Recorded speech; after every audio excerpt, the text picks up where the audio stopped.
Welcome to Mindless Entertainment. My name is Jesse Milestone. I hope you all had happy holidays, a very happy new year. I hope you all are wonderfully, safely recovering from all your hangovers, etc. Because we are back. It's 2020, and we need to talk about Ricky Gervais. Specifically, we need to talk about his monologue at the Golden Globes on Sunday night. So, if you didn't hear, he had a few things to say about Hollywood, like a lot of things to say about the way the Hollywood elite conduct themselves. He's a comedian. He's a pull no punches comedian who fired some pretty hard, serious jabs at the people in the audience. Some of my favorite, among my favorite of which being the reference to the fact that that Once Upon a Time in Hollywood was very long, and by the time it was over, Leonardo DiCaprio's girlfriend was too old for him. That was excellent, but I think the cherry topper of the night was when he called out Apple for making a show that targets the people who've been called out for the Me Too movement when they themselves run sweatshops. And finished that joke by saying, let's be real, guys, if ISIS had a streaming service, you would all be calling your agents. He was so fucking on the money there that it's not even funny. Actually, it was hilariously funny, and a bunch of people laughed, which is one of the things we have to talk about regarding this monologue. And then he finishes this by saying very, very poignantly, I don't even think he was trying to make a joke anymore at this point. I think he was very poignantly just saying, when you take the stage tonight, shut up about your political points, your self-aggrandizing speeches about this issue and that issue and how, wonderful things you're trying to do to fix the world and all that. Stop politicizing your speech. Thank your agent, your God, and get the fuck off the stage, effectively, to paraphrase. And that really sums up the gist of what his whole monologue was about. Now, I really think the ISIS joke hit home and jumped right into that summary as perfectly and poignantly as anyone ever could, and drove it home at how utterly out of touch these people are, how in their own world and absorbed with their own image and their own wealth and their own status, and their own careers and trajectories, while peddling wokeness and peddling political correctness and peddling their political ideals and their little pet issues and pet projects as a commodity, essentially, and taking in all of the humanization completely out of it. So good for you, Ricky Gervais, for calling it out exactly as you see it, for unabashedly saying things that are getting you, as you knew they would, lambasted by the Hollywood elite and by the privileged left right now, just going after you nonstop over these comments. Now, granted, Tom Hanks' reactions were hilarious and we memed forever, and I'm very excited about that as well. But there's a bunch of things I want to talk about regarding this monologue and the reactions to it in the recent days. So one of the first things that happened when you started reading any articles on Sunday night, even on Monday morning, about this monologue, is you have a lot of the classically left-leaning news sources calling out and saying how, the jokes were tepid and not well received. People were confused and didn't know if they should laugh, so they didn't. I watched that shit. I'm sorry. The audience reaction is right there in the video. You can see it for yourself. There were a few that didn't land. There were some misses. There were definitely some ones that didn't hit the way that he wanted them to. But there were plenty that did. There were plenty. And there's some of the personal jabs, like Leo DiCaprio's girlfriend or Martin Scorsese being short. They cut right to those actors. Or the director. They themselves had the humor to laugh at themselves. Good on you guys. Good for you for being able to turn around and laugh at yourself. They didn't show Joe Pesci's face for the Baby Yoda joke, but I thought it was hysterical, so that's good enough. And so already of this ridiculous spin because of the way people think that decency works, because of the way people think the narrative is supposed to go, because of the way people think what people think we're supposed to care about. Oh, well, the audience didn't like those jokes. Bull fucking shit. Because some of those people out there, contrary to popular belief, have the self-awareness to understand and realize how privileged they are, how removed from regular society they are, and can turn around and point a finger at themselves and laugh, saying, yes, I am the privileged elite, I am the wealthy elite, I am living as the beneficiary for all the corporations that I sometimes rail about in my politicized speeches, and I can turn that mirror on myself and laugh a little bit. So this bullshit already, this bullshit spin of how Ricky Gervais, nobody liked his joke, nobody even laughed. Bullshit. And now, shortly thereafter, you have the equally ridiculous spin from the other side, where people going out being like, Ricky Gervais owning the liberals, as if he's some sort of conservative hero. Ricky Gervais is not conservative, guys. He is not at all. He hates, so this is hysterical to me how Donald Trump Jr. tweets out part of this. It's like, everyone should watch this. Dude, Donnie, hate to break it to you, he hates your dad. He probably hates you too.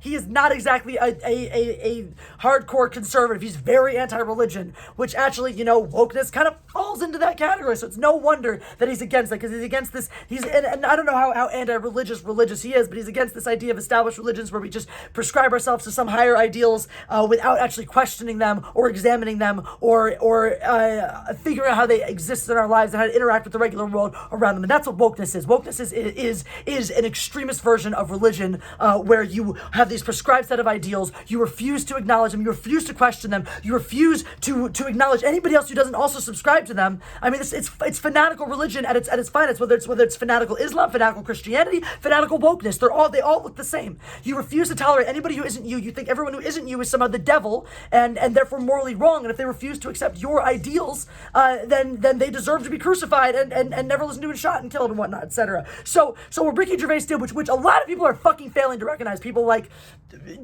freaking Don Jr. tweeting this out, and other people, Ben Shapiro acting like he's some sort of conservative here. Now, to be fair, I'm not gonna go after Ben Shapiro too hard on this, because I think that he understands that. I think he's a smart guy, and he knows the nuance of these discussions, and really is a proponent for freedom of speech. And that was a lot of what he was touting from Ricky Gervais's performance, which I agree with 100%.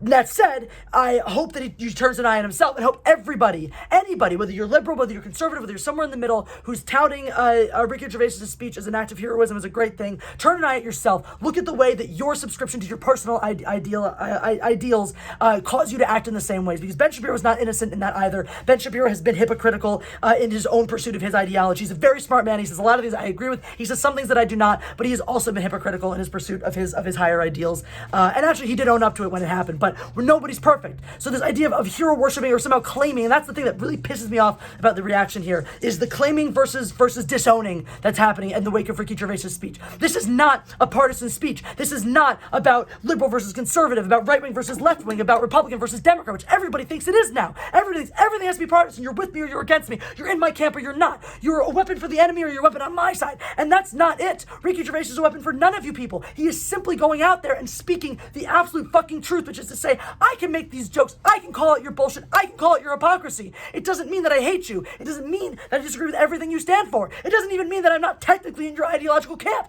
It just means that I have the balls to sit here, look inward, look around myself, because he's part of that too. And I think he fully acknowledges that. He is part of Hollywood. He is a celebrity. He's part of that life and that culture. And I think that's beautiful. That's the beauty of what you really can call what he did last night, satire in the purest form. Because that's what good Juvenalian satire is. It's pointing the finger. It is ripping into somebody, to a group of people, to a system, a society, knowing full well that you're a participant in that society. And that's what makes it okay, by the way. Everyone wanting to run around, all you fucking idiot woke assholes on your college campuses who are not part of that life and don't understand it, running around being like, how dare he? How can he say that about poor Judi Dench? She's so hurt by this. She's not. She's fucking not, because that's the thing. These aren't for you. If you don't understand that, then you don't understand satire, because this shit's not for you. That is for the society that he himself inhabits, and that's exactly why it is so okay. It's so beyond okay. It's so necessary that people like him calling it out, because that's when it matters. That's when it means something. When a person who subscribes to and benefits from the system turns around,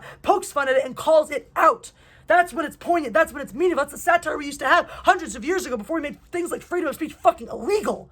Which is the era we live in today, that if you say the wrong thing in the wrong way to the wrong people, you're done. That's idiotic. That's so narrow-minded and so stupid. But I want to reiterate, it is equally stupid to suddenly claim Ricky Gervais as some sort of conservative hero, because he's not. Because this is not about conservatives and liberals pitted against each other and owning the liberals or owning the conservatives or all of the things, the obsession with Donald Trump or the hatred of Donald, any of this. It's not about any of that. It's about just calling out bullshit where and when you see it. And if you are one of the people who are like, Ricky Gervais is a conservative hero, hooray, look at your own bullshit. Look at the flag that you're running around with. Look at the ideals that you're touting. Look at the ideologies you are furiously and blindly subscribing to. And if you are crucifying Ricky Gervais because, how could he do that? How could he say that? How he's so anti-liberal? What a conservative asshole he is. Pretty much anybody calling Ricky Gervais conservative needs to shut the fuck up. Because he's not. And if you're doing that as some sort of insult, as, oh, screw you, you're not a liberal, then you're equally dumb because because you don't talk, because you don't use the fucking talking points that I use, because you don't subscribe to the fucking groupthink that I do. You're somehow not one of us. You can't be, you have to be the enemy. That is not how it fucking works. That's tribalism at its finest. And by finest, I mean ugliest, because we have a society of outgrown tribalism. Let go of these idiotic identities, because it works on both ways. You talk about identity politics, and I have to be this queer, I have to be this woman, or that religion, or that race, or that ethnicity. That works the exact same way for conservative ideals. If you are stuck in an ideological rut, in a hole, if you do not accept, if the second anybody says something to you that runs counter to your talking points, if you call them things like a libtard, or vice versa, a Nazi, or a racist, if you're doing any of those things, you're equally wrong. So it drives me crazy to see this, because as much as I love this speech, and I loved him calling out that bullshit, it makes me just as crazy watching people being like, acting like he's some sort of conservative hero or some sort of anti-liberal simply for calling out this shit. It does not work like that, and if you're running around touting that it does, you are equally part of the problem. Guys, this is about speaking freely, and what happened to Ricky Gervais in light of that is exactly what happens to people like me and everyone else who tries to do that shit, right? People like, let's go back to Ben Shapiro. Ben Shapiro has some very conservative ideals. He has some very moderate ideals. And he gets labeled as an alt-right whatever. He is so... Dude, you cannot be as Jewish as him and be alt-right. Alt-right, like true alt-right, is freaking anti-Semitic. So nice try again. But people like Ben Shapiro, who lean to the right side of moderacy, because you're not allowed to be moderate anymore. So you lean to the right side of it, and you're suddenly a conservative asshole. And you lean to the left side of it, and you're suddenly a libtard. But if you lean to the left side of it and you talk to liberals, you're a conservative asshole. If you lean to the right side of it and talk to people more diehard conservative than you, you're a libtard. You can't fucking win. So Ricky Gervais, welcome to the club. Welcome to our esteemed ranks. We have shirts. To be fair, my shirts say Jizzing Force all over the place, so you might want to get a different one. But you can totally wear a Jizzing Force shirt. That's fine. I support you. But that's what it is. I've been called a libtard. I've been called a social justice warrior. I've been called a conservative. I have been accused of supporting Nazism. I'm Jewish, bitches. But so that's it. I've taken the heat on both sides, and Ricky Gervais is clearly speaking up to join our ranks of fuck the woke assholes and fuck the ultra conservatives. Fuck anybody who's not willing to have a conversation with the opposite side. I don't care what you think or what you believe. This is not about your camp or your ism or your label or what you call yourself. This is about being able to have a goddamn conversation with someone who thinks differently from you and walk away without screaming or crying or calling names. And that goes for both fucking sides. This is not just a conservative win because Hollywood got owned. It is a win for freedom of fucking speech, because Hollywood did get owned, and Hollywood deserved to get owned. I mean, I don't know about you, but I thought Brie Larson to a T when he said things like, you have no real world experience, you have no practical experience, you have less schooling than Greta fucking Thunberg. So, yes, 100%. 100% everything he said, just the big fuck you to Hollywood, 100%. And for all the people running around saying that that's somehow owning the libs, no, that's not what it is. Stop saying shit like owning the libs. Stop saying shit like all Trump supporters are evil. Stop saying these absolutist pieces of ideological crap that mean nothing except to further the divide happening in this country. That's not what we need to do here. We need to have fucking conversations. And that's what I want to do. There's nobody here, so I don't know. You want to have conversations, but you're just yelling because there's nobody fucking here. It's me and a camera. I can't have a conversation. Anyway, point is, it's about conversations. It's about freedom of speech. So thank you, Ricky Gervais, for everything you said. Thank you for everything you've done. I am proud to be in your ranks of someone who believes in free thinking, in free speaking, in calling out bullshit where you see it, whether that's your friends or the people who hate you. It doesn't matter. It's all the same. Bullshit is bullshit. Hypocrisy is hypocrisy. Nobody gets a pass just because they're your ideological gem. Guess what? If you love Donald Trump, acknowledge his flaws. Right? If you fucking love Bernie Sanders, acknowledge his fucking flaws. And for fuck's sake, if you support Bernie Sanders, acknowledge your own. Because Jesus Christ. But none of these guys, none of the people out there, none of the Democratic primary candidates, not the sitting president, none of these people are perfect. None of these people have sound ideals 100% of the way through. None of these people are beyond reproach and beyond criticism. So when you hear them being criticized, don't immediately label the person as the fucking enemy. Someone has a bad thing to say about Bernie Sanders, it doesn't immediately make them a conservative dickbag. If there's something bad to say about Donald Trump, it doesn't immediately make them a libtard. So calm the fuck down and talk to people. Use your goddamn words. Because if you're not intelligent enough to say words to each other, then shut the fuck up and sit down, as Ricky Gervais would tell you to do. So, thank you, Ricky, for that. Thank you guys for watching, for listening. Welcome to 2020. It's going to be a lot of yelling and some other fun stuff. It's going to be a great year for this channel because it's going to be half of it's going to be yelling like this. The other half is going to be really fun, silly sketches. So, hooray, 2020. Welcome aboard. Make sure you subscribe. Make sure you have the notifications bell on. Make sure you like this video if you enjoyed it. If you don't, go fuck yourself. I don't care. Make sure you check out Patreon. There's a lot more exclusive content that's up for Patreon only for just $1 a month. You get most of it. For a decent amount of it, for $2 a month, you get almost all the stuff. And then for more dollars, you get more things. So that's how it works, guys. That's capitalism. So make sure you check that out. Make sure you subscribe to LA Cheesesteak Reviews. It's going to be an amazing channel this year. I'm pumped. I'm excited for the new year. I'm thrilled to be here. Hooray, etc. Press the like button. God Empress out.